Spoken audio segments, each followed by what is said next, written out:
Hi, welcome to the 5th episode of Streets of Iheobuna. Yes, you heard me right. 5th. I'm so excited. If this is your first time here, this is a space for conversations we don't rush, for truths that arrive quietly, and for reflections that stay with us long after the noise fades. I'm your host, Iheobuna, and I'm glad you're on my streets today.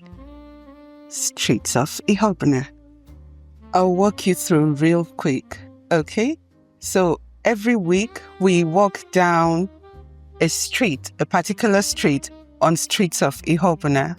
The big question is, what street are we walking down today? Can you tell? Can you guess? Okay, let me tell you. We're walking down the street of fragile sparks.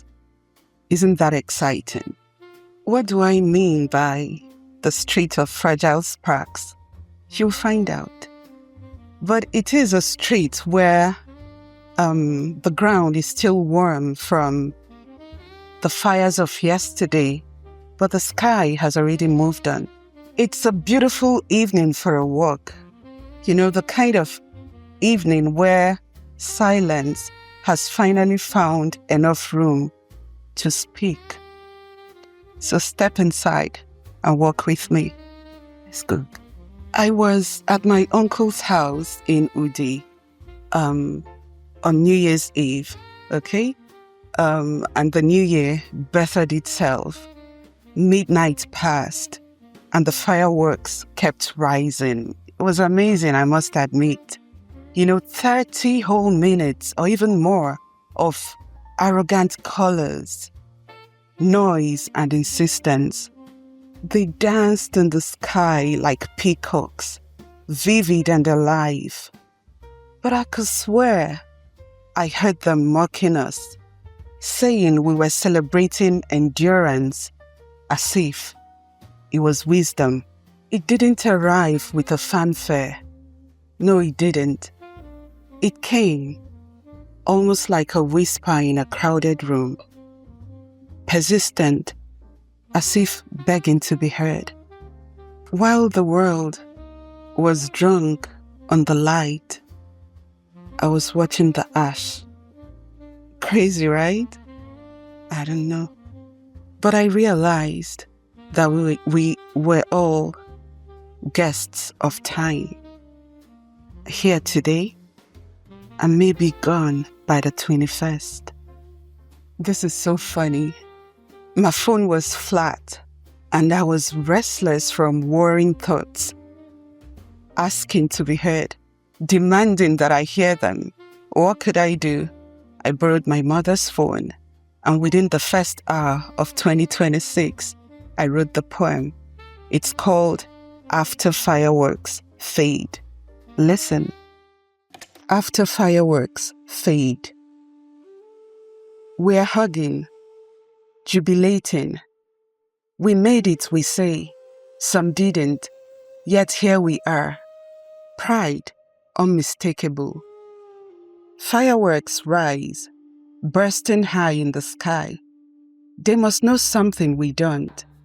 As I watch the fire quiet itself, I am certain it carries truths it will never tell. What's the point of celebrating on the 1st to lose your life on the 21st? What is life? Who can tell? Who knows? Tomorrow is pregnant. No technology can predict what it will deliver. He thought of home, his fatherland. He heard of dirty December. He convinced his friends to come with him to the land of his birth. Had fortune tellers spoken, had sorcerers whispered, had prophets warned, he would not have believed that he was leading his best friends to a point of no return. He returned the cargo of his joy, traded for the weight of silent wood. As brief as the glamour of the fireworks, before the ash meets the earth. You're here today, gone tomorrow. Where is the practice direction for a soul? Who drafted the rules of this court? We celebrate survival as though it were a verdict of meaning, as if because we're still here, we've outsmarted the dark. But survival is not always a crown. I believe it's simply a toss of the coin. When you toss a coin, it's never guaranteed if you get a head or a tail. I think that's why my grandmother always said the Igbo proverb, "Owa bu Ngwugwu anatoye atoye, ihe toyetekwel iwel." This simply means that life, dishes out sealed packages. Whatever you unwrap, you take. No negotiations. Now, isn't that true for all of us? Even the heavyweight champions of the world. No matter your strength, no matter your wealth, no matter your rank or status, you cannot see through the wrappings of destiny. So many thoughts inspired this poem. As I was writing it, the story of Anthony Joshua stayed with me. A young man, son of the soil, returning to his fatherland for the season. He came with his plans intact and the heart full of the heat of life, unaware of how quickly a horizon can fold into an ending. The part of the poem where I said, just a moment, the part of the poem where I said the cargo of joy traded for the weight of silent wood. I wasn't just playing with words.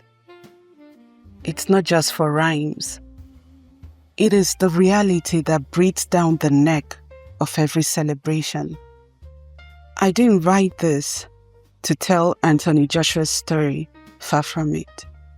I wrote this poem to remind us how closely the feast and the funeral share the same air. Just think about that. We plan, we travel, we rejoice. Yeah. We circle dates on calendars as if the ink could hold the world in place. But still, life delivers a package we never ordered, a package that no technology can predict. The question, I really want to make this clear. I don't want you to get me wrong. I'm not against celebrations. I'm not against fireworks. They're beautiful. I love them. But the question is not whether celebration is wrong. The question is whether we remember the fragile space between arrival and return. I have an uncle who would always end every conversation with carpe diem.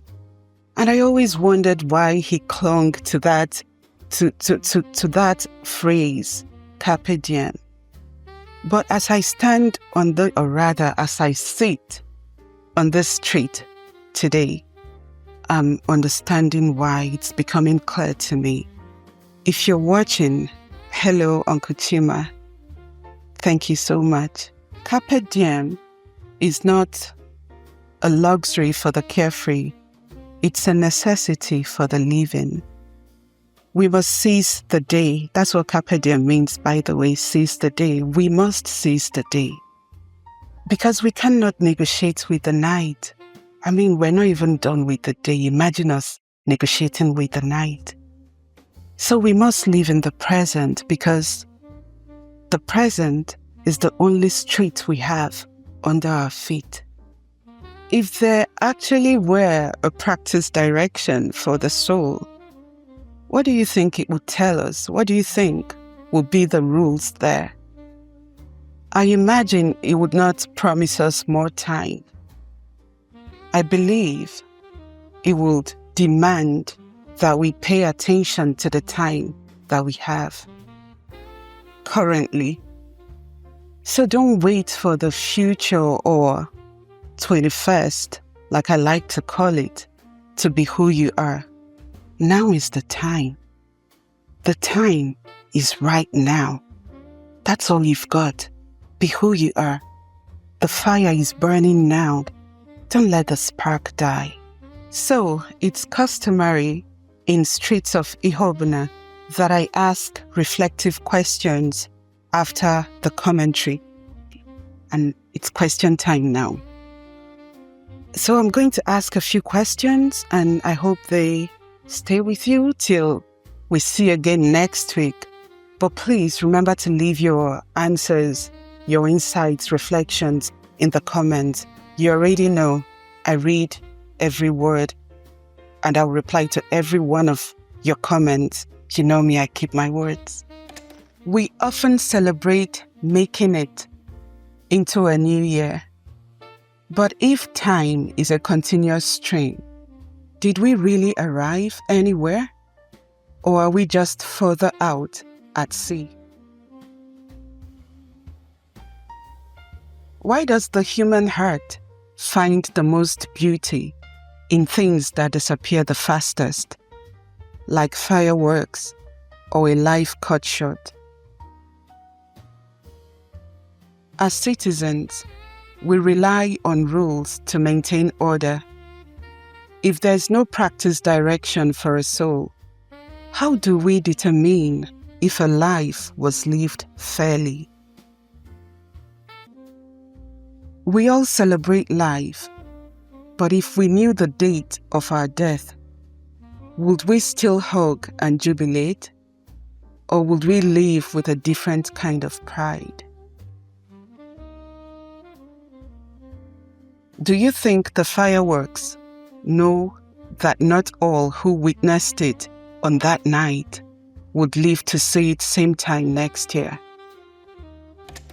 Fireworks fade, ash settles, and what remains is how we lived in the silence between arrival and return. If this episode stayed with you, then walk with me again next week. Subscribe, like, share, and don't forget to hit the notification button so you don't miss another poem or story, okay? And there's something I want to say. I'd love for you to subscribe, not out of habit, but actually because these conversations matter, because you believe in me.